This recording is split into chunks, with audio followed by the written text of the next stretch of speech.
okay. Back to square one. Yeah, it's like they're all lined up to get you. Can't win, that's for sure. Now, look, girls, let's not start thinking like that, huh? I mean, we've all had bad breaks in the past. We probably will again, but you two aren't going to throw the towel in now, are you? I'm sorry, Jude. Don't listen to me, Susie. I'm just, I don't know. At least I don't need the money. That's something. Yeah, see, that's right. I mean, hell, there are a lot of people out of work, you know, nowadays. I mean, we're not the only ones. Yeah, but they haven't been inside. Well, then we'll just have to be that little bit better. You'll see, we'll wear them down. Sure, if it's not the other way around. Do you want some more coffee? Yeah. No, thanks. I'm sorry, Jude. I wasn't thinking. Don't worry about it. You got to get it out of your system, Yeah, love. but I shouldn't have gone on so long, you know, with Susie here. Will you forget about it? Tell you one thing, though, we got to do something about her. She's so damn negative. Yeah, well, you can't really blame her. Look at what she's been through lately. Yeah. If only we could get someone to give her a break. Oh, don't hold your breath. Okay. Then we'll have to do something. And fast. Well, the women are all locked in their cells, Mrs. Davison. What sort of mood are they in now? Subdued, I suppose, would be the best description. I see. Well, I'd like a word with B. Smith before I go home. Would you fetch her for me, please? Right. Am I free to go now, Governor? I finished my shift 7 minutes ago. In a minute, Miss Ferguson. I would like to discuss this matter with you.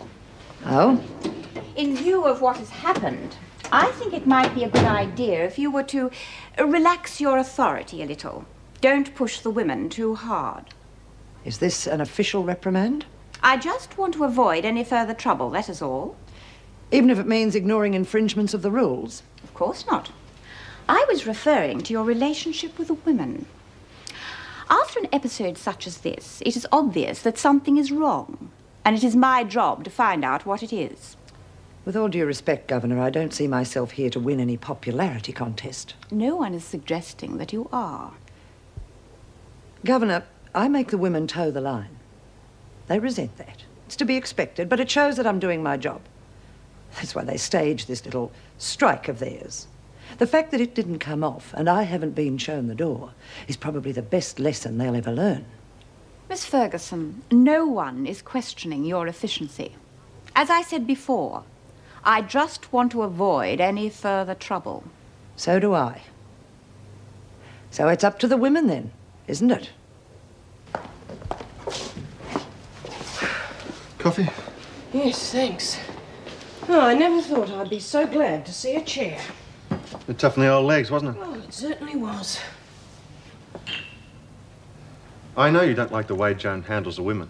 You got to admit, she did all right outside. The only thing I'll admit to being surprised about is when you gave her a hand with the hose. She's having a bit of trouble. It could have started a full-scale riot. Yeah, well, it didn't.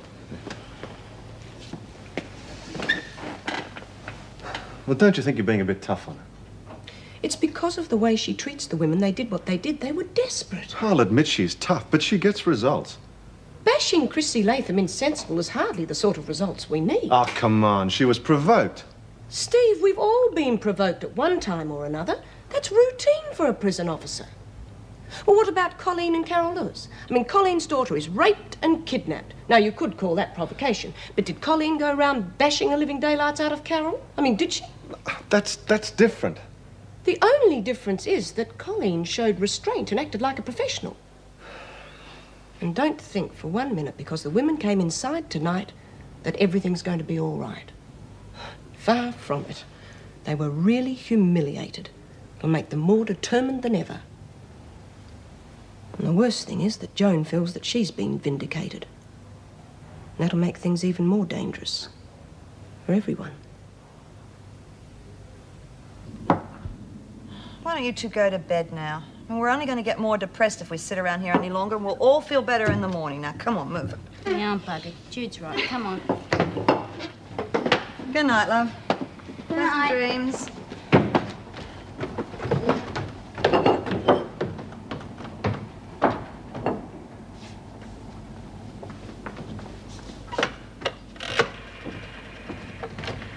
I need something to read. Who are you calling? Oh, just ringing the correct time, you know.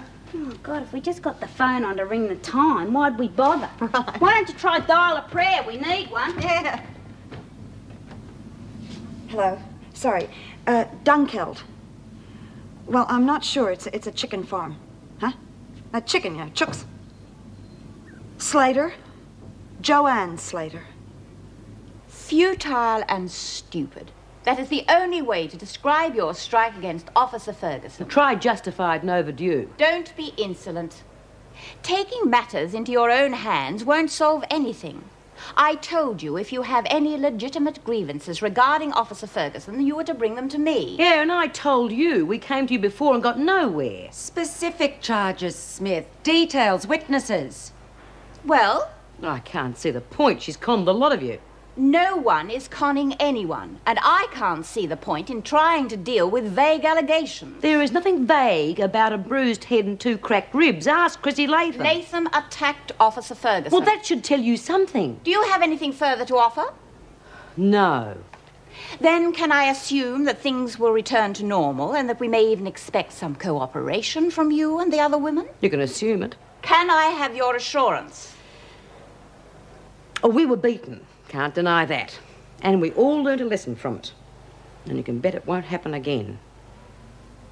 Thank you. Right. Well, I hope you've all learned your lesson from yesterday's little incident. Bless you. Shut up, Trap. Apart from the fact that some of you have caught colds, the lesson is that a strike against a prison officer cannot and will not succeed. Refusal to obey an order from any officer will not be tolerated by the staff of this prison. Do I make myself perfectly clear? It was a damn stupid thing to do.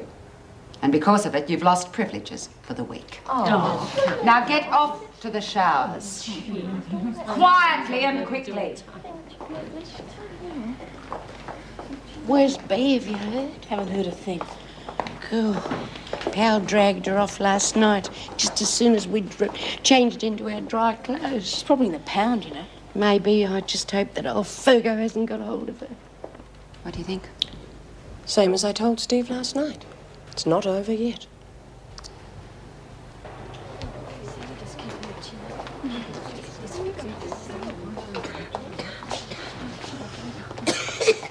Hey, come on, we better get to work before they start breathing down our necks. We've already lost our privileges for 1 week, eh? Yeah. I might take a turn on the press, seeing as Bea hasn't turned up this morning.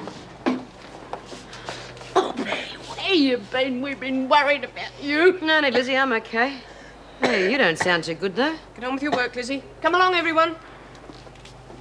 Thank you, Chrissy. I knew you'd walk through that door as soon as I grabbed that thing. Well, no one's disappointed then, are they? No. Where the hell have you been? Pound. Anyone lay a hand on you? Nope.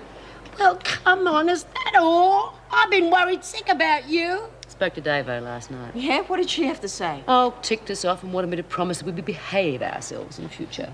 And did you? I said we'd learned our lesson. You what? We're giving it away then. I said it would never happen again. And I meant it. Next time we win.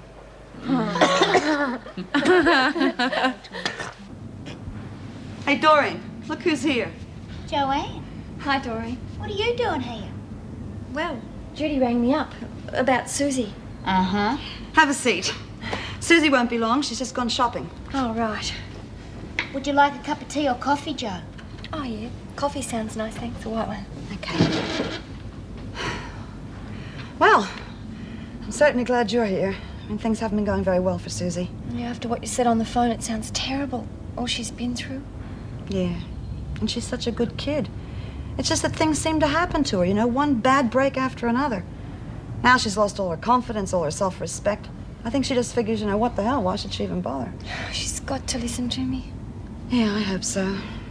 Won't be easy, though. She got out of jail, and she just went from bad to worse. I think the main thing is her pride's hurt now. She certainly won't want charity. I'm not offering her charity, Judy. I know that, but you'll have to convince her of that.